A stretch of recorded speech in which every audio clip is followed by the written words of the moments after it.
کا مطلب یہ تھا کہ مجھے فوج نے نکالا. مجھے کیوں نکالا کا مطلب یہ تھا کہ مجھے اسٹیبلشمنٹ نے نکالا. مجھے کیوں نکالا کا مطلب یہ تھا کہ میرے ساتھ آرمی نے میری پیٹھ میں چھرا گھوم پائی. یہ الفاظ ان کے تھے.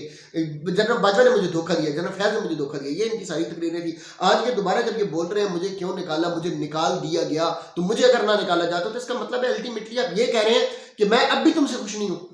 میرے ساتھ تم نے زیادتی کی. ابھی بھی ڈائریکٹلی یا انڈائریکٹلی اب تنقید دوسری ادارے پہ کر رہے ہیں, اسٹیبلشمنٹ پہ کر رہے ہیں, فوج پہ کر رہے ہیں. تو آپ ان کو ہی کہہ رہے ہیں کہ اس پاکستان کی بربادی اور ناکامی اور پاکستان کی اس وقت جو تباہی ہے اس کا ذمہ دار وہ لوگ ہیں جنہوں نے آپ کو نکالا تھا. آپ یہ کہنا چاہ رہے ہیں. ابھی بھی مطلب ہے آپ کو ان سے کوئی شکوہ ہے, ابھی بھی آپ کو شکایت ہے. تو یہ بیسیکلی یہ میسج انہوں نے دیا ہے کہ میں ایک دفعہ آ لوں صحیح, مجھے دوبارہ ایک دفعہ وہ اقتدار کا جو وہ تاج ہے مجھے پہنا تو دیں, پھر میں آپ سے نمٹ لوں گا آ کے. میں یہ ڈائریکٹلی دھمکی دی انہوں نے اداروں کو, اور ڈائریکٹ میسج دیا کہ میں نے وہ بات ابھی تک بھلائی نہیں ہے. اور یہ واقعی ایسے ہی ہے, انہوں نے بھلائی نہیں ہوگی. آپ ان کی منافقت آپ سمجھتے ہیں اچھی طرح, انہوں نے بھلائی نہیں ہوگی. یہ آ کر فوراً